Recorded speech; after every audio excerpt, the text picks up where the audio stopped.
Chapter 47. They step into the destroyed campsite. The dirt is littered with rusted equipment and soggy papers. The harsh rain yesterday forced Hotaru and Fedir to stay in Cantilne till it stopped, but once over they rushed north in search for their friends. From the fear of the town's people, rain hasn't stricken the land in ages, leaving most of the tents lying in murky puddles. The cold air has finally changed, but for the worst, it was freezing. Thankfully, the townspeople had gifted them cloaks for the journey, and despite their warnings of the dangers, they went anyway. They expressed their anxieties of monsters and lightning, but Lena foretold of their behavior and Hotaru witnessed it firsthand. Unlike the people of Damdara, anything foreign was seen as a threat. It was only with Hotaru's lead they were able to get this far, following a glimpse of hope. "Can you sense anything, Fedir?" Hotaru asked, holding her body tight. Yet from the way her eyes shift, it's more out of worry than weather. He kneels down to the ground, caressing the soft and wet grass. From the thick shield blocking his face, it was unsettling to watch as she couldn't see an expression on his face. It wasn't a helmet like a knight or a warrior, but something ancient like a piece of earth founded at its depths. It had no markings or signs of craftsmanship, yet it fit him well enough and from his posture didn't seem to impede him. Either way, not seeing his face was hard to swallow, as all she could do is simply wait for him to finish for an answer. It seems whatever scent was left was washed away by the rain. However, there is an uneasy air around this place. Hotaru lifted Isamu's golden claw, staring deep into its nails. "Do you think they were hurt?" To find the golden claw was a mix of emotions. She didn't know whether to be happy he was alive, or scared he ran off after Aziza without a weapon. The only reason she could think was he wasn't planning on coming back. The people describe Isamu as having soulless eyes, a disconnect from reality. He didn't have sympathy or a wide expression. He may have helped teach people his art, but the man they were describing didn't sound like her brother, but a soldier playing his role. Did he want to die? Does he carry regret? Before everything turned for the worse, she only saw anger in his eyes. Has the flame burned out, leaving him a hollow husk? Hard to say, Fedir responded, grabbing her attention, though when she looked at the sturdy helmet, she didn't feel a sense of doubt in his words, speaking as if without emotions, only facts. There appears to be monsters, but they are too far away to have noticed them. I doubt even now they would wander in these conditions. "Wait," he says, turning to face the largest tent. An immense power is near. She carefully steps over to a large tent. Unlike the others, they have several rips and are unstable. This one has remained strong despite the rain and dangers. At the center, a bright light emerges from inside. Underneath a destroyed table of documents, maps, and pins like chess pieces is a large stone. Hotaru gasps, "It's orichalcum!" She attempts to lift the heavy metal, struggling to carry it above the ground. Her pitiful grunt echoes inside the tent, its light shimmering to where she avoids direct eye contact. Fedir floats over to aid her, but suddenly stops. "Something is coming," he said, and a cock of a gun sounded. "Don't move," the mysterious deep voice said.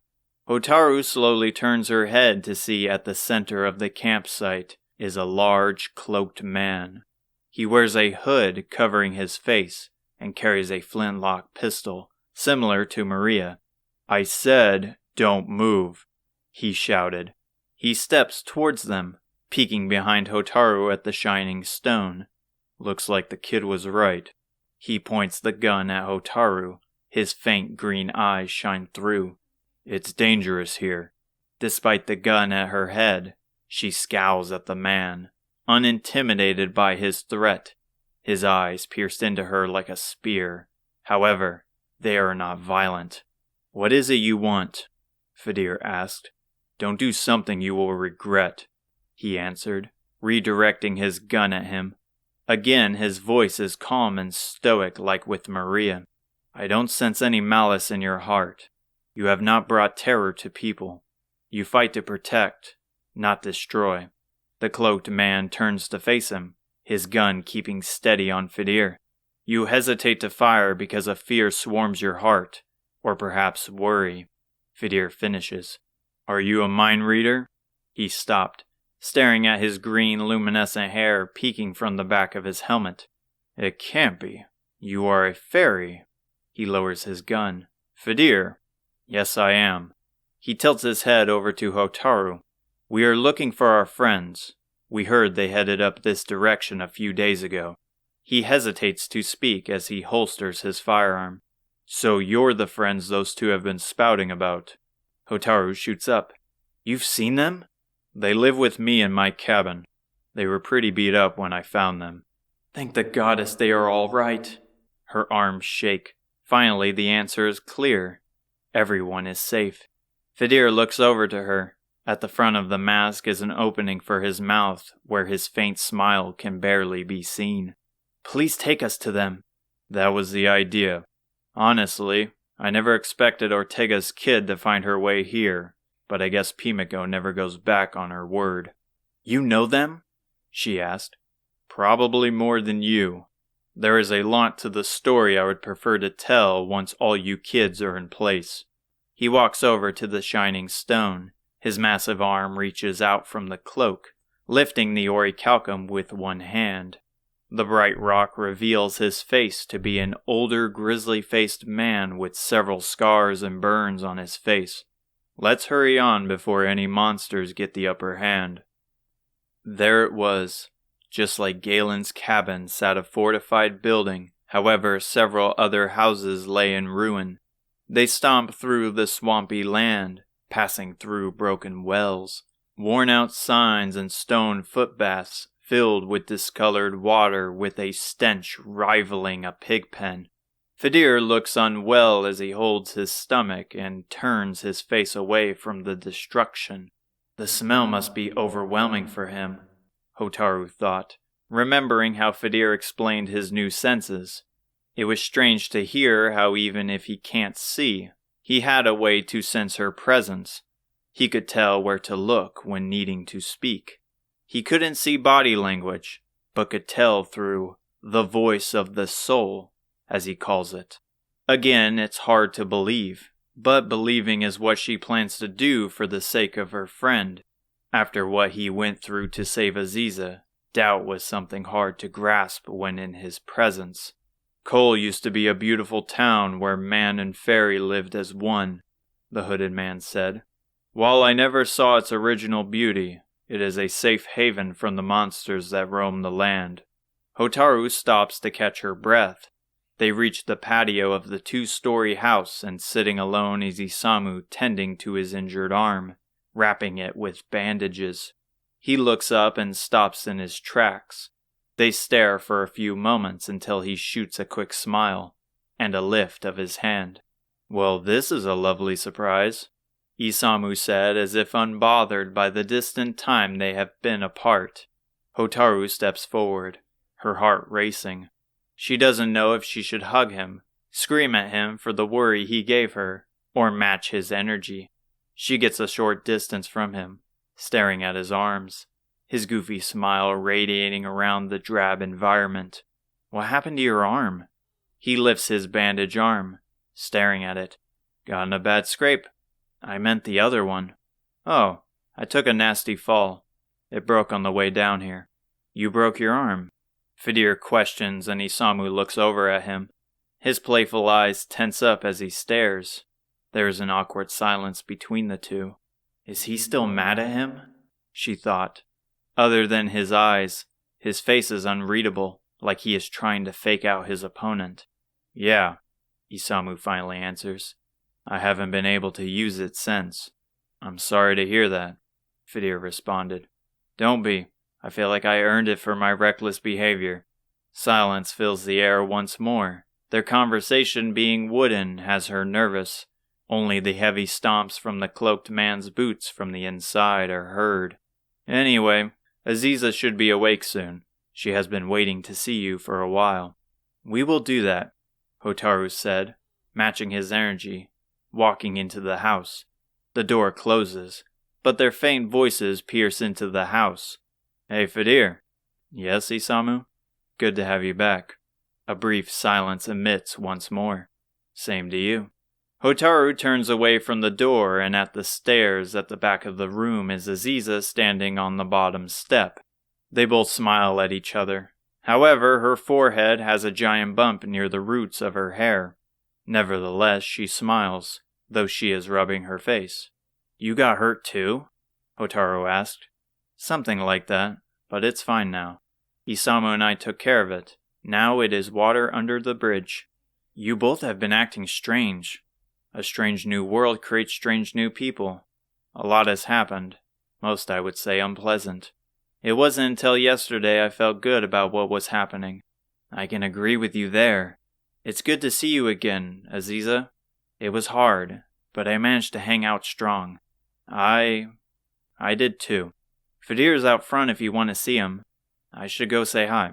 Heavy stomps come down the stairs. The cloaked man glares down at the two of them from halfway up the steps, his hood still covering his face. While you're down there, can you grab those two and send them up to my room? I will need to discuss some important business with all of you. Okay, Takeshi, she answered with a polite response. Excuse me, Hotaru.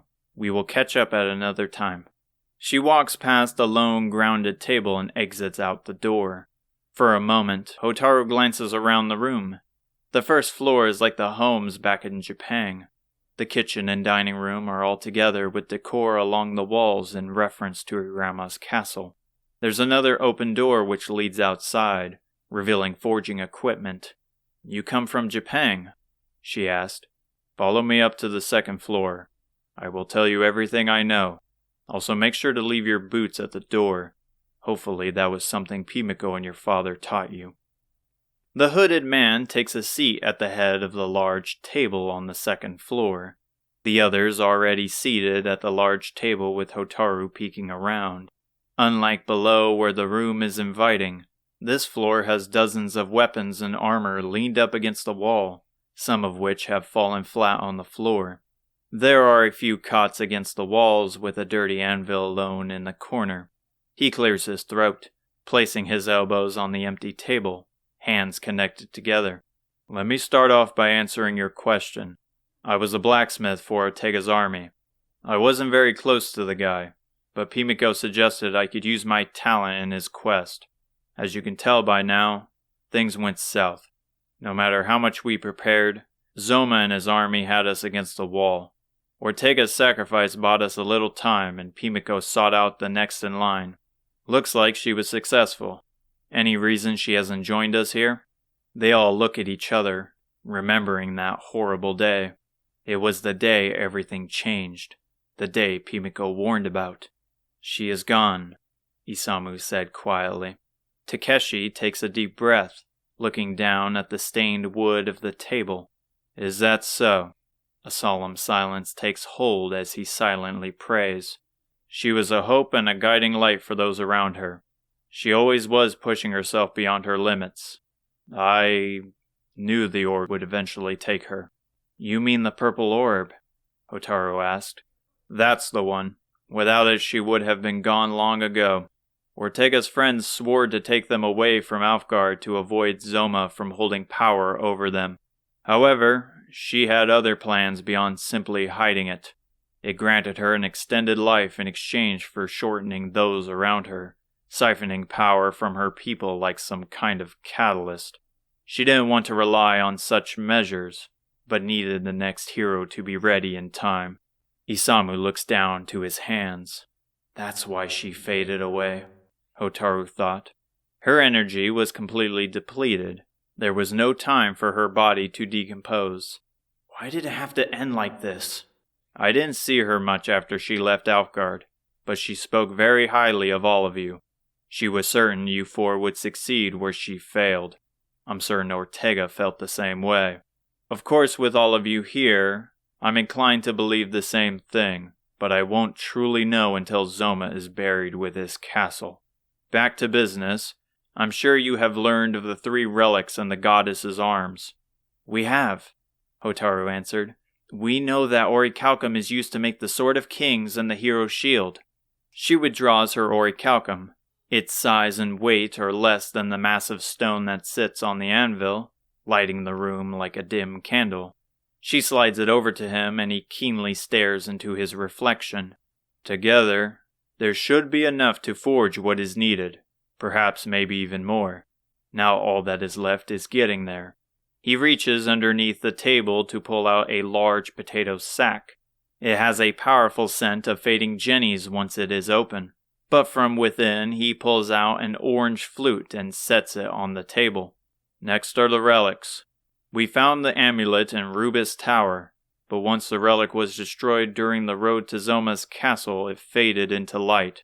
Some old folk stories we found spoke of the amulet's destruction and how it could be rebuilt, but it must be done at the origins of the goddess, playing her melody by her most loyal of subjects.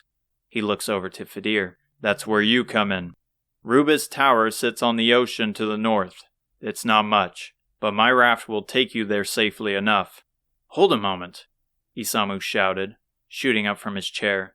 You expect him to go alone? He's the only one who can play the flute. Everyone else has no business at that tower. It's fine, Fedir said. I can manage my own. Well, I'm coming with you. Isamu, please. It is not necessary. But I want to. He pauses, and the awkward silence from outside makes its way here. It's not much, but it would make me feel at ease. Just take the kid with you, Fedir, Takeshi ordered with a dismissive wave. Pimiko always spoke of how close you two were. Spending a trip together should iron out the mess you two are going through. Plus, there's not much he can do here anyway. Isamu sits down with Fedir, not saying anything in response. Isamu has his eyes on the table, avoiding eye contact with the rest of the group. He seems troubled by something. Perhaps his words at Japan are weighing on him like a terrible sin, yet Takeshi knows them well, like he was there on that day. Next up, Takeshi resumes, handing the bag of fading jennies to Aziza, the Staff of Rain. To the west of here is an old shrine with a hermit who guards the staff. I had to return it to her once all was done. Aziza, I'm sending you to go get it back. She should also tell you how to use the 3 relics. Aziza nods, looking into the bag. It is brimming with the magical vegetables, though the smell is repulsive. The taste is also something Hotaru will never get used to, but the Franticore's territory must be close if she has a full bag. Thankfully, Aziza wasn't fazed by the plan, taking the bag in hand like when she sneaked into Adina Castle. And finally, Hotaru, I will need your assistance in forging the weapons. How can I help? She asked, shrugging her arms. I don't know anything about smithing. The making of the weapons will be all on me. You will need to practice with the sword once it is crafted. It will be unlike the weapons you have used before. It requires the blood of a hero. He rose from his chair, walking towards the stairs. You better hurry. Every second counts. The final battle approaches.